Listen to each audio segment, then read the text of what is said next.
अस्सलामुअलैकुम वरहमतुल्लाह। बिस्मिल्लाहिर्रहमानिर्रहीम। आज के लेक्चर में हम कोनिक की पोलर फॉर्म देखेंगे कि अगर हमें एक पोलर इक्वेशन दी गई हो तो हमने उससे आइडेंटिफाई करना है कि ये कौन सी कोनिक की इक्वेशन है। तो इसके लिए देखते हैं कि इसकी स्टैंडर्ड फॉर्म होती है L/R = 1 + E cos of theta. इसमें इसेंट्रिसिटी जो है E, इससे हमें पता चलेगा कि ये कौन सी कोनिक है।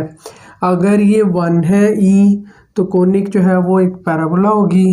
अगर E जो है वो <1 है the conic is ellipse. Question number 1 है exercise 6.4 R = 4/1 + cos of theta.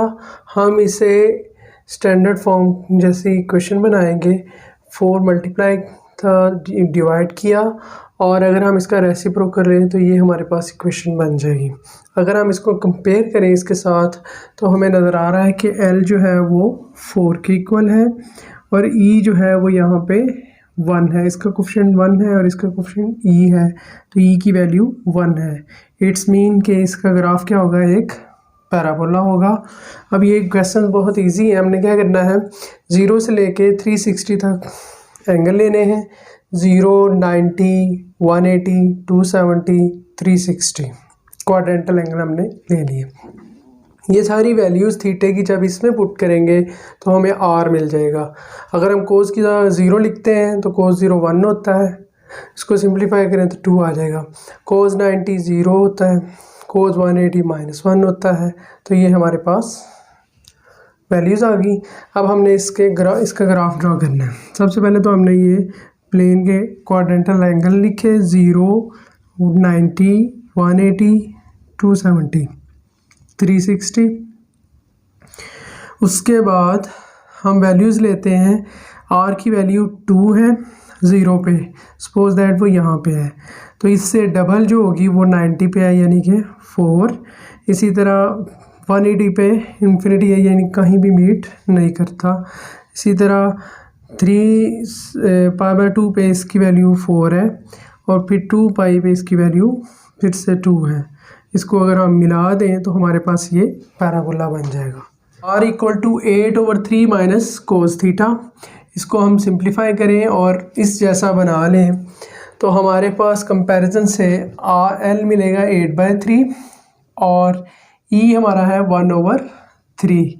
1/3 is <1, so the conic is ellipse. तो उसी तरीके से टेबल बनाना है और फिर ये वैल्यूज़ के साथ इलिप्स बन जाएगी। ये है जिसमें E जो है वो 2 है यानी <1। तो ये जो फिगर होगी, ये कोनिक जो होगी, ये हमारी हाइपरबोला होगी। सो हाइपरबोला के लिए उसी तरीके से टेबल हमने बनाया और ये वैल्यूज़ लेने के बाद हमने इसका ग्राफ ड्रॉ किया। अब इसमें ये 90 का एंगल है और उसके ऊपर ये -6 है। इट्स मीन कि ये कर्व जो है वो डाउनवर्ड होगी, ये कर्व जो है, ठीक है। और बाकी वैल्यूज़ पॉजिटिव हैं, वो ऊपर की तरफ कर्व बना देंगी, तो ये हाइपरबोला हमारा बन जाएगा। क्वेश्चन नंबर 7 में हमने कुछ प्रूव करना है। वो ये प्रूव करना है कि in any conic sum of reciprocals of the segments of any focal chord is constant. कि अगर हमारे पास एक कोई सी भी कोनिक हो, उसके फोकल कॉर्ड जो होती है उसके जो सेगमेंट्स बनते हैं, मसलन ये लेंथ जो बनती है PF और FQ, तो इनका अगर हम रेसिप्रोकल का सम करें तो वो कांस्टेंट होता है।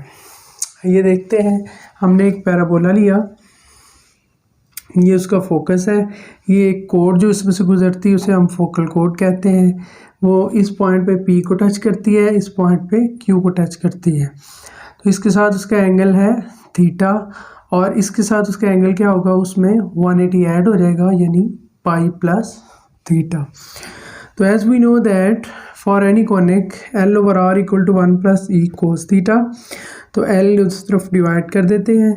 यहाँ पे जो हमारा रेडियस है R वो है PF ठीक है।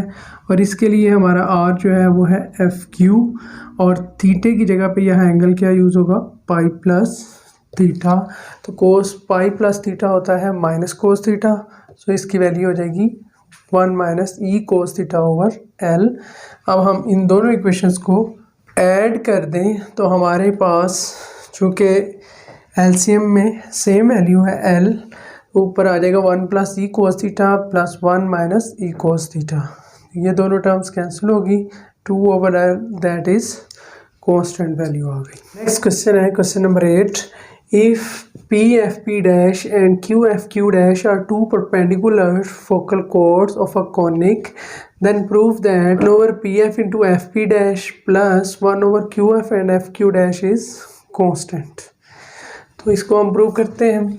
एक हमने कॉनिक ली, इसमें ये एक फोकस है एफ, एक लाइन फोकल कोड हमारी बन गई पी एफ पी डैश, एक हमारी जो इसके परपेंडिकुलर है वो बन गई क्यू एफ क्यू डैश। अब इसमें समझने वाली चीज़ ये है कि अगर हम इसका एंगल थीटा लेते हैं तो इसका एंगल क्या होगा, जो चूँकि ये 90 परपेंडिकुलर है उसके, तो इसका एंगल होगा 90 प्लस थीटा, और इस लाइन का एंगल क्या होगा, यानी यहाँ का पाई प्लस थीटा, इसका एंगल होगा इसका एंगल होगा 3 पाई बाय 2 प्लस थीटा। बाकी इसका सोल्यूशन बहुत ही सिंपल सा है, चारों पॉइंट्स के हमने कोऑर्डिनेट फाइंड कर लिए। असल इक्वेशन थी L over R equal to 1 plus E cos theta. इसमें अगर हम पी एफ की बात करें तो थीटा ही आएगा, अगर एफ पी डैश की बात करें तो पाई प्लस थीटा आ जाएगा, जो कि ये बन जाएगा, और इन दोनों को आपस में मल्टीप्लाई कर देंगे, ये फॉर्म बन जाएगी। इसी तरह अगर हम क्यू एफ और क्यू एफ डैश को लेते हैं तो एक हमारे पास आ जाएगी 1 माइनस ई साइन थीटा ओवर एल, और एक आ जाएगी 1 प्लस ई साइन थीटा ओवर एल। ठीक है, ये दोनों वैल्यूज़ आ गई, इनको मल्टीप्लाई किया तो ये एक्सप्रेशन बन गया। हमने इन दोनों एक्सप्रेशंस को ऐड करना है, और जब ऐड करेंगे तो एलसीएम तो सेम होगा, ऊपर इसमें से कॉमन निकल आएगा, E square sine square theta E square cos square theta में ई स्क्वायर कॉमन निकाल लें, sine square plus cos square 1 होता है। तो ये हमारे पास जो सोल्यूशन है वो सारे का सारा कांस्टेंट आ गया। नंबर 9 है if PF2Q and PF1R be two chords of an ellipse through the foci F1 and F2।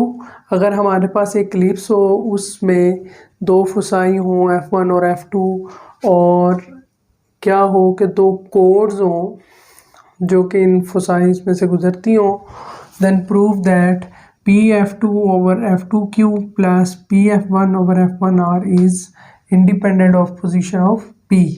यानी P की किसी पोजीशन से ये आज़ाद है, P चाहे यहाँ पे हो, चाहे यहाँ पे हो, चाहे यहाँ पे हो, किसी भी जगह पे हो, तो उसके लिए ये जो सिचुएशन है ये सारी की सारी इंडिपेंडेंट होगी, यानी ये सारी की सारी वैल्यू कांस्टेंट होगी बेसिकली। ठीक है ना।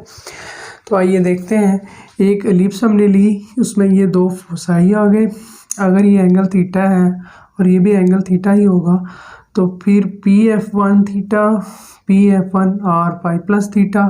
इसी तरह ये फोकस सेकंड है तो F2Q और पाई प्लस थीटा। जैसे कि हम जानते हैं L over R equal to 1 plus E cos theta.